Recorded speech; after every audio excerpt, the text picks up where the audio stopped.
Hey YouTubers, this is Lil Shay1 or Aisa, that's my name. Today I am going to be making a video showing you how I make kefir or kefir.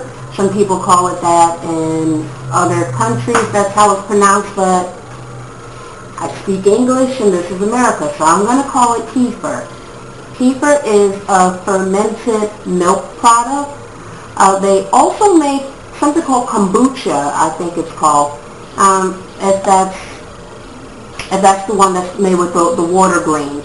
You can make kefir at home if you possess something called kefir grains, which are tiny little white things that look like cauliflower, and you put them into milk and they ferment it by eating all the sugar, all the lactose, which makes this a perfect milk beverage for people who are lactose intolerant as well. The good thing about kefir is it is very close to yogurt in flavor and consistency, but it just happens to have a lot more good bacteria and probiotics to pretty much put it all into your system to ensure that you get lots and lots of that good bacteria in there. It's better for you than even those Danonino type drinks that are supposed to help you with digestion. It naturally does it, plus you can drink it, and it's a milk product because it does actually eat the lactose up in order to ferment the beverage. So I have my things right over here, and let's get to it. Alright, well first we have our kefir.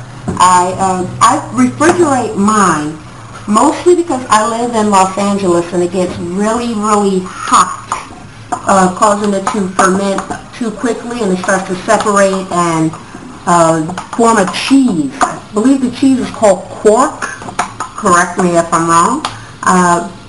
But you can see it's creamy. It's nice and creamy. Okay, so I usually strain it into a bowl, my bowl here, but to make things a little bit quicker today, I'm going to strain it directly into my blender. So I have a mesh net, sort of a catcher thing, and I'm going to place that right on top, and I'm going to go on ahead and pour it through. Now I only make a half of a glass. A lot of people use jars. I don't use jars simply because they're really expensive and I don't really have any jars. But I like to do things with glass anyway. So there I am, just kind of banging it out to get the rest of the kefir on out of there, out of these kefir grains. And I don't know if you can see, that is what the grains look like. And that is what is essentially fermenting the milk that you put on in there.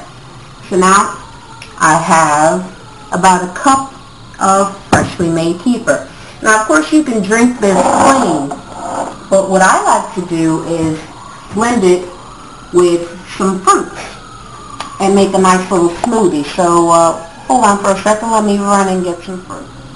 Alright, so I'm back. I have some strawberries, some frozen blueberries, some frozen peaches, and banana. I freeze it, but I freeze it in my own little dish right over here. So I toss in the banana because the banana actually is really sweet, and it'll add sweetness because sometimes it could be really sour. It's a fermented milk. It's kind of like a sour milk sort of thing. And just because a lot of the fruit, the strawberries, aren't always sweet, I use a sweetener. I use Truvia, natural calorie-free sweetener. Look it up. It's made from stevia, which is an all-natural, not synthetically made, all-natural sweetener that has no calories. It just kind of regulates in America how much you can have. So that's probably, I put about 5 strawberries there. A couple of blueberries. Blueberries are nice and sweet. and they add pretty color. Peaches I'm just adding because I have them. What else are you going to do?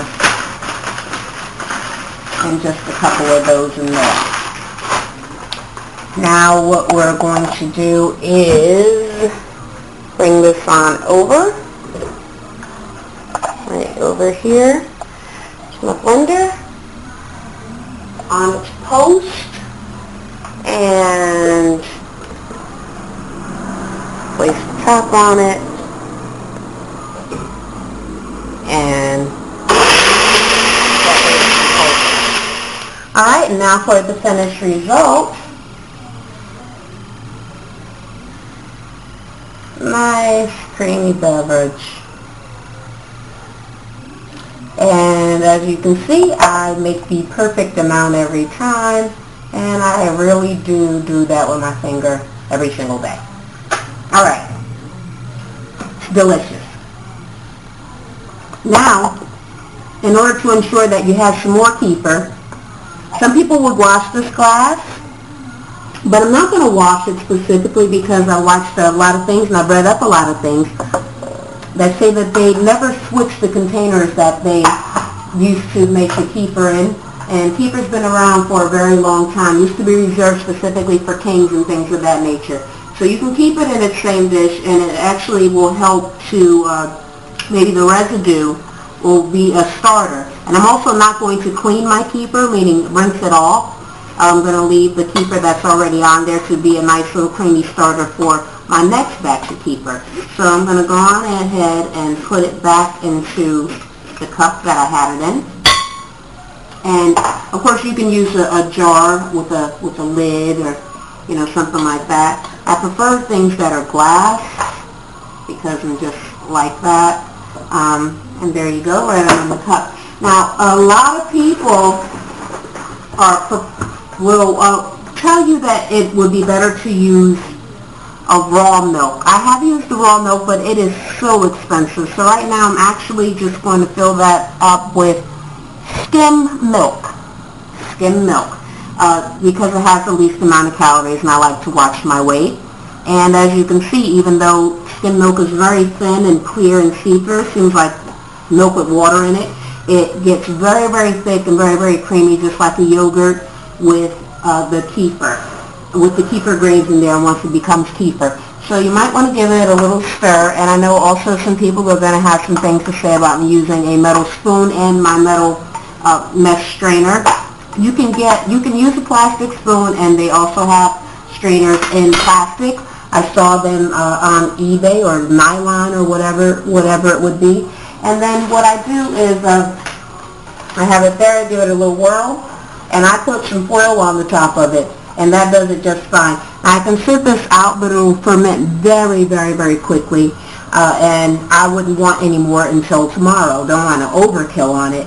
So I put it into the refrigerator, and coldness actually slows down the fermenting process. So it'll be nice and creamy by tomorrow. Hope you enjoyed this. Thank you.